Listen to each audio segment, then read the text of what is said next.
I'd like to talk to you today about John Nash because we have a project that's quite exciting that we've taken on the last few months that's starting to come to fruition. If you can see these lovely prints behind me. John Nash was one of the preeminent British landscape artists of the 20th century. You probably know his brother Paul. Together around the time of the First World War, they both came to prominence. Unfortunately, John has really sort of remained in Paul's shadow for much of his life. After his death, his legacy didn't quite skyrocket in the same way that Paul Nash's did. But that has since changed. Numerous retrospectives and most recently this fantastic new book by Andrew Lamberth, which we've been very privileged to design, has really brought light on exactly the contribution that John Nash made to landscape painting, the huge influence that he had on painters after him, and really the breadth of his vision. He was a fantastic painter, printmaker, illustrator, designer. He was a very proficient gardener, and all that fed into his work. He really lived with the land, with the landscape, with the plants and that sort of pastoral, rural, slow pace of life that really makes up the subject of most of his work. I'm just going to take this out to show you. This is a really beautiful publication that's been put together. Gives an idea of the real breadth of some of Nash's work. In many ways, he was much more down to earth than his brother, much more in tune with the land and with the seasons, the changing landscape around him. And his work is marked much less by the sort of surreal aspects that you might get in Paul's work, and more by these sort of wonderful changing sections of British landscape that sort of swell and wax and wane with the seasons. Really, it's now as a printmaker that Nash is best known. In the period immediately after the First World War, from around 1918, 1919 into the early 1930s, so for about 10-15 years, John Nash was probably the most proficient wood engraver working in this country. He was an artist rather than a craftsman engraver, so he really didn't take much care in making wood blocks that could be printed well by other people. We have behind us, I think, about 16, 17 of recent printings from Nash blocks. Nash made about 90 or so wood engravings in his life. And a number of years ago, the Goldmark Gallery was lucky enough to acquire directly from the artist's estate 70 of those blocks with permission to print new editions from them. Now, many of these haven't been touched for many, many years. We have just started to take some impressions from them. Jan at our Goldmark atelier, wife of Ian and Jan, the team that keep that place running, has taken beautiful, beautiful consummate care of these blocks, restoring them from their time in storage, and pulled some of these wonderful new additions. I'm going to show you in a minute the blocks that she's been working from, some of the prints, just to show you the sheer amount of detail that she's managed to get from these very fine blocks. Some of the lines are so extraordinarily thin that you can't even feel them with a fingernail over the surface. You really have to catch them in the light to see them. So in a minute I'll go through those and really show you just how proficient he was, just how impressive his skill was, and how impressive Jan's was in matching that, and even in some of these prints bettering it.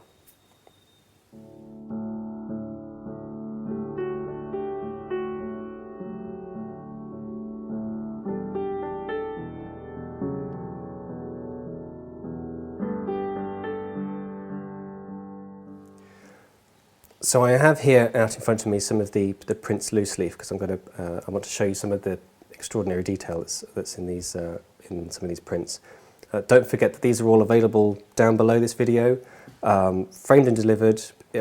Now is, if not now, never, the perfect time to look around your house, find those dull walls, those little empty spaces, the nooks and crannies that could do with a little slice of British pastoral from John Nash. I just start with a print that Jan showed me a couple of weeks ago when I went to go and watch her making some of these impressions, and that's this little print here. This is Goat and Kid. Jan is now well attuned to the particular qualities of all of these different blocks, and this one, she said, is one of the hardest that she's ever had to work with. It's a typical small Nash scene. You've got this lovely goat with a pair of kids here, another goat here, dry stone wall in the background, a typical pastoral life. I'd just like you to see some of the amazingly fine lines that are in here. In particular, there's a set of lines here on the back of this goat perched on the hill here,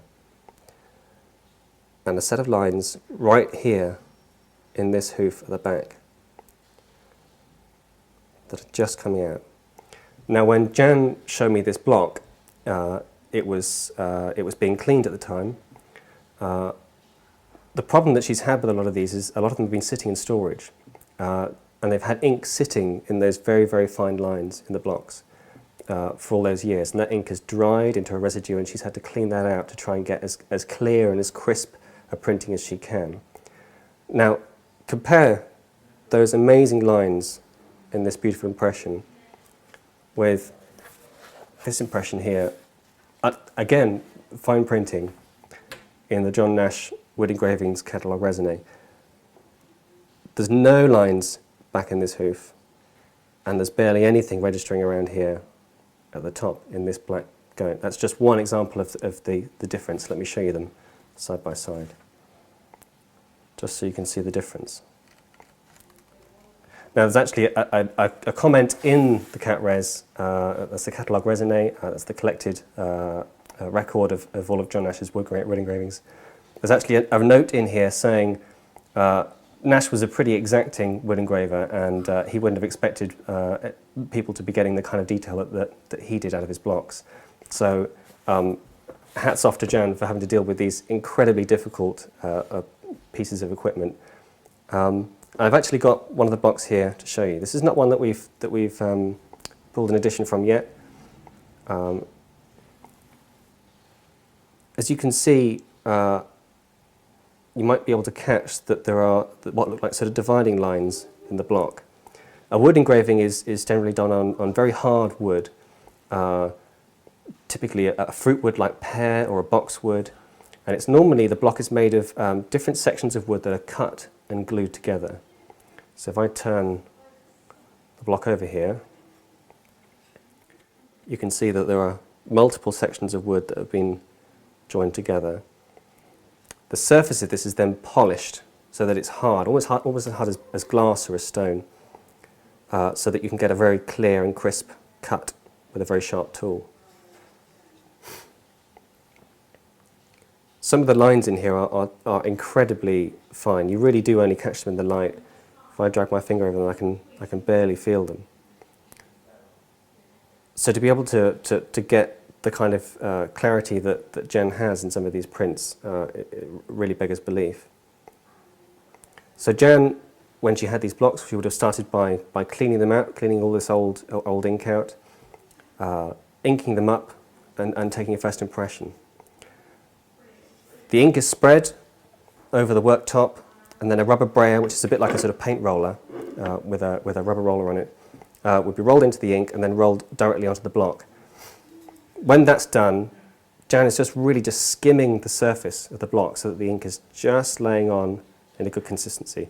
Any pressure, and you fill all these beautiful thin lines with ink, and you're going to get a very muddy impression. That's then placed directly onto the print bed. The tampen, which is the sort of the lid is closed, and the bed is packed. What that means is each block is going to have slight inconsistencies, slight unevenness, and to get the right pressure, the right sort of sandwiching between the press overhead, the paper, and the block underneath it. It has to be packed with papers or card underneath until that pressure is just right. Every day when Jan has been printing these, she's had to recalibrate that pack, recalibrate the press itself, which expands and shrinks with the atmosphere in the atelier. It's a huge piece of equipment. It's a giant Colombian press that's come directly from the print workshop of Michael Rothenstein, who was a very great British printmaker, and whose estate we represent. It's a beautiful piece of equipment. It's the jewel in the Goldmark atelier's crown. But even this huge hulk of a piece of machinery is very sensitive to change. So when I was there, Jan was fiddling with some of the settings with the largest spanner I've ever seen. The pressure has got just right, so the paper is just going to kiss the top of the block to take an impression. There's not going to be an over-impression, not going to be too much pressure, otherwise you get an indent from the block edge through the paper. And then a print is pulled. One of these beautiful prints, all of these have been produced by Jan. She reckons she can get up to maybe 100 prints a day if she's lucky, which is pretty impressive. The press is changing all the time through the morning as the atelier warms up and the metal warms up. So throughout the morning there are going to be a lot of rejections. When she showed me this Goat and Kid, she'd taken a full maybe 30 or 40 impressions before realising some of these lines actually existed. So all of those prints had to be chucked away. She has tried to get the absolute most out of all of these blocks that she can, and the results are just staggering. We've actually got some footage of Jan printing, and I would really like to show you to give an idea of the kind of ease that the ease with which she does it, the facility. She makes it look 10 times easier than it really is. We'd like to show you that just now.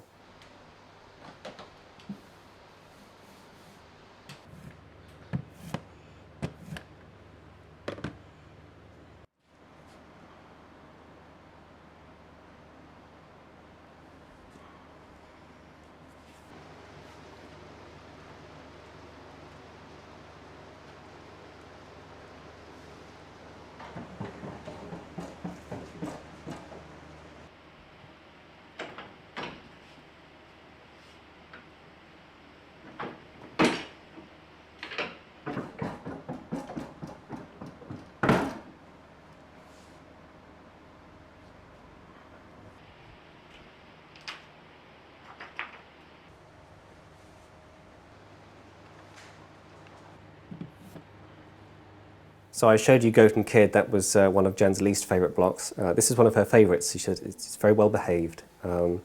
She's almost like a school teacher with these. She knows each block's vices and virtues intimately. This is a really lovely image. A lot of the prints from these blocks that we've been editioning were originally illustrations in books, so they'd never been issued separately. Some of them have never been editioned before. So this is going to be the first time that they're available to buy.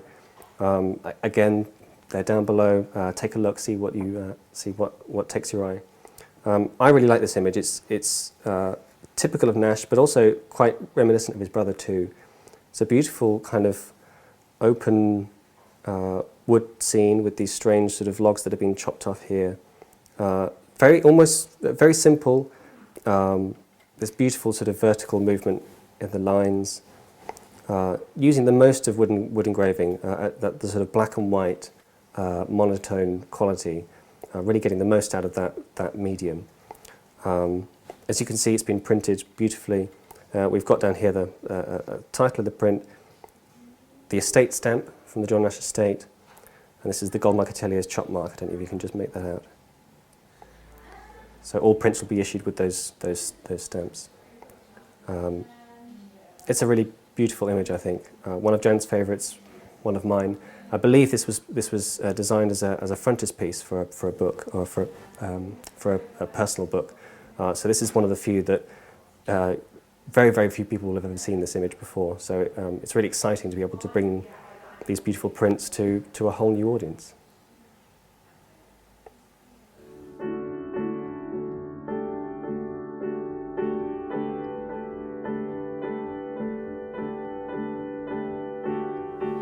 So here we are back with the prints on the wall again. I think they look really beautiful framed up like this, in this lovely little display that Kate's put together for us.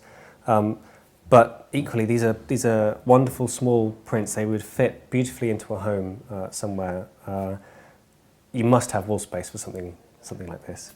I particularly like these little sort of country paths, these journeys through English countryside, which they kind of match the feel that he had for in his paintings, in his watercolours, in his oils. These wonderful sort of rolling, sweeping landscapes that are just so demonstrably ours. It's such British landscape. That really peculiar feeling that we have in this country, of our own land and those sort of hills and hedgerows. I think that's what John Nash really loved. I think that's what informed his work every day. He lived much of his life out in the countryside, and really you see it here in these fantastic prints. We've also got, as I showed you at the start, this fantastic book that Andrew Lambeth has written for us, and that's been designed here by Roger, our head designer. So we've got standard copies of that, and then a beautifully produced special in this wonderful yellow, this kind of turmeric yellow. I love this colour. When it first got chosen, I was dead chuffed. This comes with the hardback cloth-bound text, and then also in the back a special portfolio, and in here you get 3 John Nash engravings to accompany.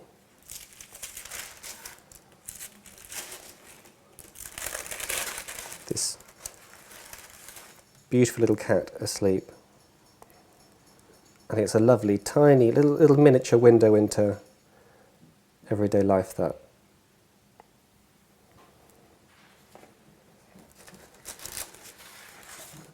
Here's the wonderful tree stumps that we looked at earlier, with that lovely sort of vertical sweeping motion to the middle of it.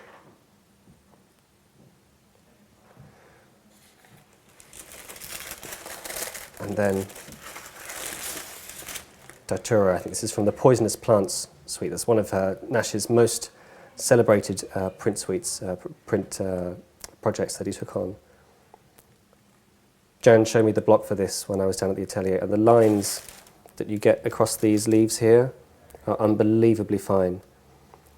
We're talking less than millimetres. We're talking tissue paper thinness levels of craftsmanship there. So I hope you've enjoyed this little foray into an artist that you might not have known before, a name that you might not recognise. Both the prints and the books are available to buy, to order online from the website. We're here to take your calls too. Framed and delivered, they look really stunning, I think.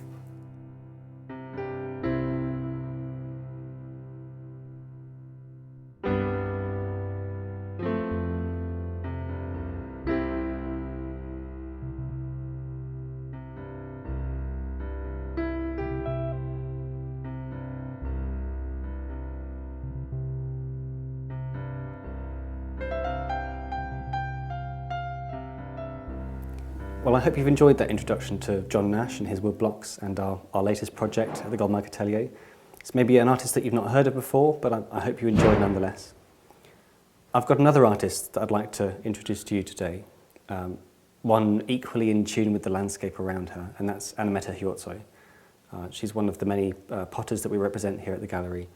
I've got a lovely selection of work here for you, a combination of oval dishes, which are a bit of an Anne Mette signature, and some lovely tea bowls here as well. We'll start with the tea bowls.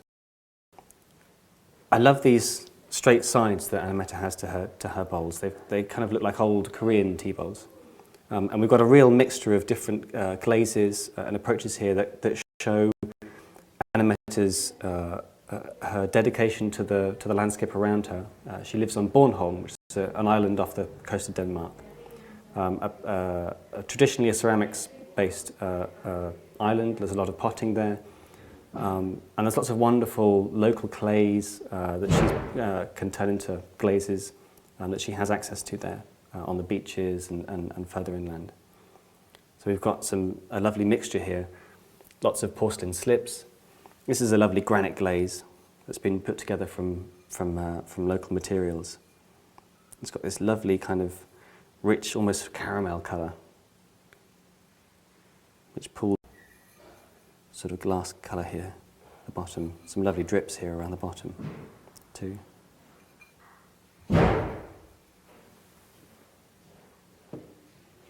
Lots of tomoku, which with a porcelain slip, you get this beautiful, almost sort of translucent effect. And I love that the ring marks where Anne Mette has thrown catch bits of glaze here. So you get a real kind of rhythm around the pot. That's one of my favourites, I think. Some more crackle slips down here. And then this is a set of 4 bowls that have been made with a local clay. In recent years, Anne Mette has made an awful lot of, spent an awful lot of her time dedicated to researching the local clays around her, trying as best as she can to use what's there available. I love these bowls. They've been fired together, so they all have this sort of a similar shape around the lip here where the ashes hit. And some lovely pooling here in the bottom. Beautiful dark sagey green with these flashes of blue. But really what I'd like to show you today are the oval dishes that Anne Mette makes. We've got a number here, including even these little diddy ones here. I love the idea of a little individual pudding or something in these. This height that they have, this tall edge, is quite unusual in ceramics. It's quite particular to Danish ceramics, to Scandinavian ceramics. And it makes them a really sort of interesting thing to have on the table. You can fit more on, you can get more food on the table because it's held vertically rather than spread out. And these lovely big sides take to Anne Mette's handmade stamps really well, which the glaze then picks up on. This is, I think, a nuka glaze, traditionally made with rice husks.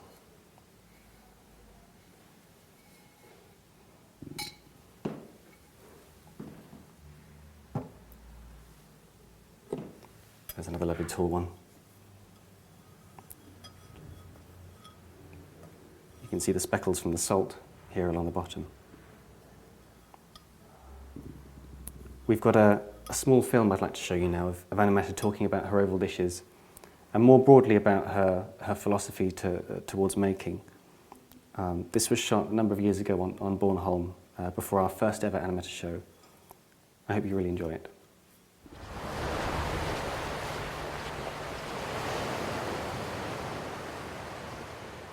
For me, it takes time to get to know clay, surfaces, shapes.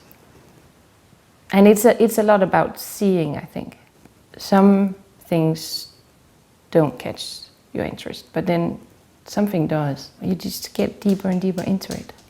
You know, all of a sudden you see it.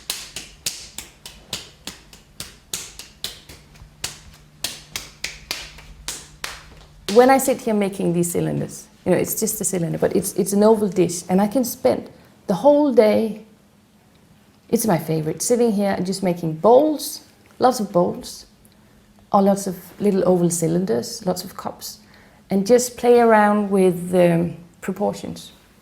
You know, 300 grams of clay, just a little lump of clay, and you make lots of little cylinders.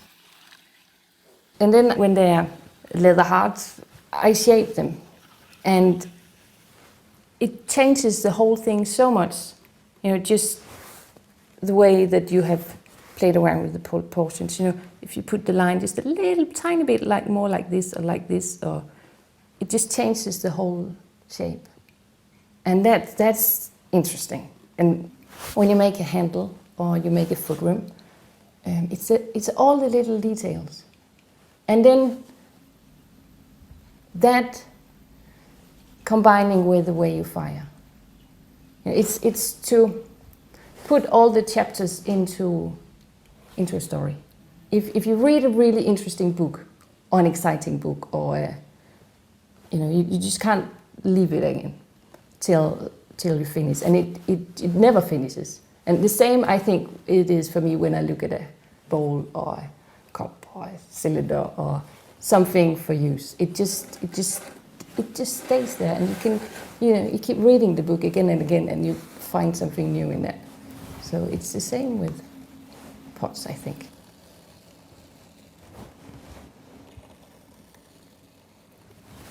It's a very good thing to have your workshop at home, because you have to do things when the clay has got the right consistency. So you just have to always, take good care of the clay. It's like your grandmother, you can't leave her alone. She needs care all the time. Little old cylinder.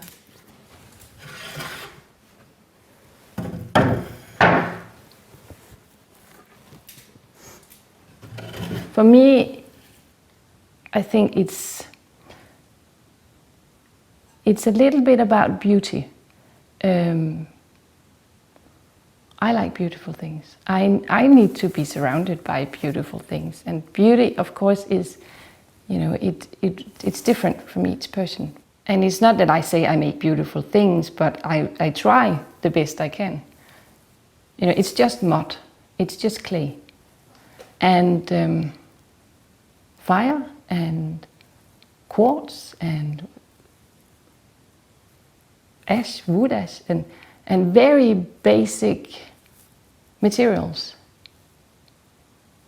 But it's very fascinating that from those basic materials that you can create beautiful work, beautiful pots for use.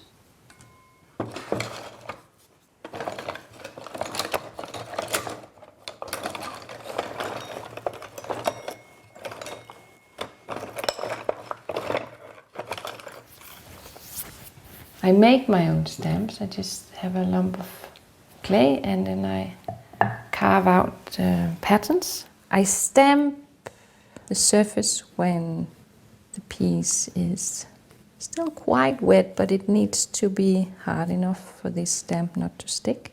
I think I quite like the repetition. It kind of does something interesting. It picks up the salt in the firing, so it kind of emphasizes the decoration, and I like that. It's kind of one story. I just do the same thing with the porcelain bowls.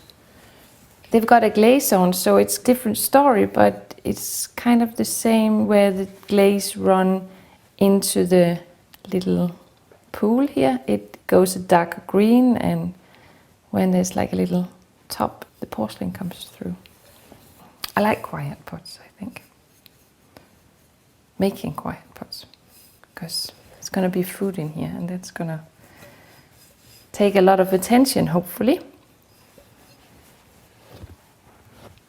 I love that clip with Anne Mette. It's one of my favourite films that we've produced here at the gallery.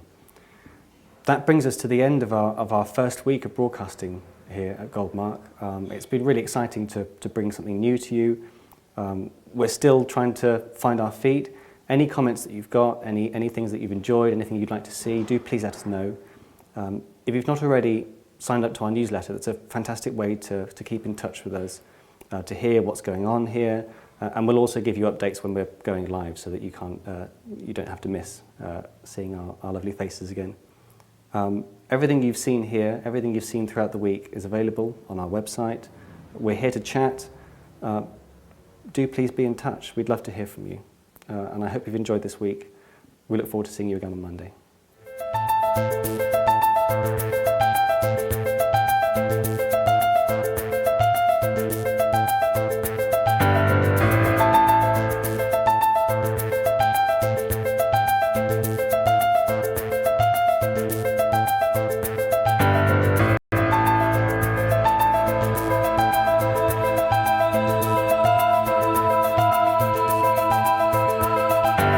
We need to educate, entertain our customers.